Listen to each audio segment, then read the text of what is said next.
Welcome friends to Literature Mantra. Today's topic of discussion is a brief biography of David Malouf. Now, who is David Malouf? What are his major works and what are the characteristics of his works? Let's find out. In case you have doubts in any topic related to English literature, you can follow and contact us on social media. We will try to reply as soon as possible. And do connect with Literature Mantra, India's only free online preparation platform for UGC NET and all English literature based exams.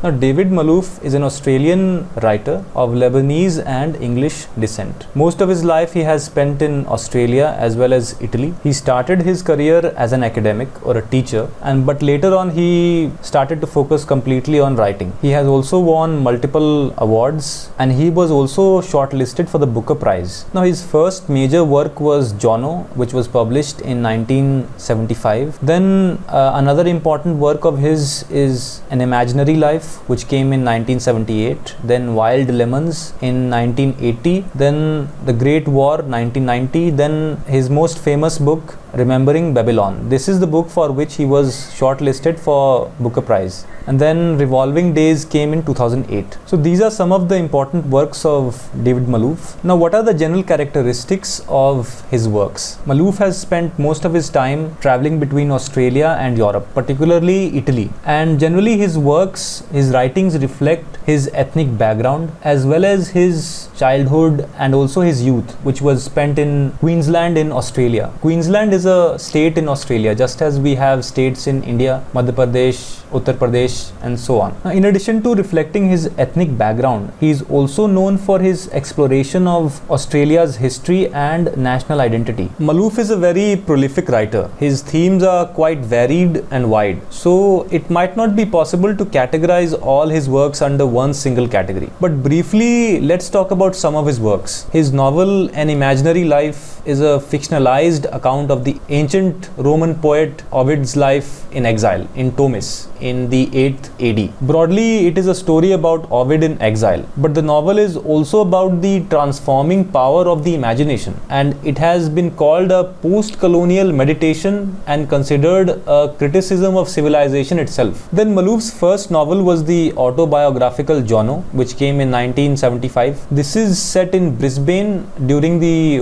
World War II period. Brisbane is the capital of Queensland. Then his novella Fly Away Peter, which came in 1982, is set in Queensland again, just before the First World War. And Malouf often combines the past, present and future to create an all-inclusive, multi-directional point of reference. Though Malouf cannot be called a historical novelist, this reimagining of the past is central to his fictional art. In his writings, he points to the problems of indigenous or the aborigines of Australia, as well as the problems of the white settlers or those people who immigrated to Australia. He tries to offer a language of reconciliation without taking sides. And this is particularly evident when in his works he either directly or indirectly refers to the aborigines of Australia and the later white settlers who came to Australia. And through his power of imagination, he tries to offer a language of reconciliation. So briefly, these were some of the points relating to the biography of David Malouf. With this, I conclude this video, but please tell us in the comments below whether you have read any work of David Malouf yet or not. And if you liked the video, please give it a like. I'm Professor Singh and I'll see you in the next video.